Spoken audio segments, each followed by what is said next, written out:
Хангелді батырдың бір естелігі бар, бала тәрбиесінде қолданған.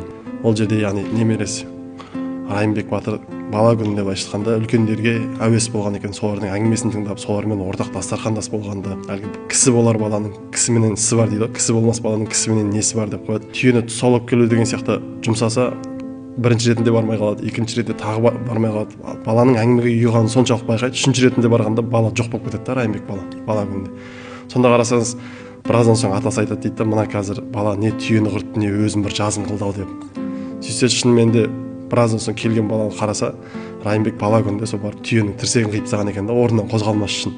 Неге? Өйткені бағанағы үлкендердің, яғни сүбелі сөздерін, әдемі әңгімесін тыңдап алайыншы. Мен осы қозғалтпай тұрсыншы, осы түйе қайта бір жұмсала бермейінші деген ой болған.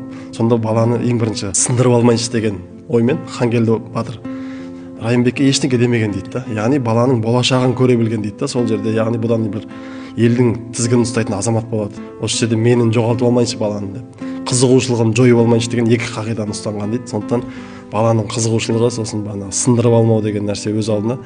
Осыны абайлайтын болсақ, ал бала күнінде барлық бала әке-шешеге еліктейді, тек ол жерде тәрбиедегі өнегені дұрыс бере алсақ болды. Яғни бізден болу керек та.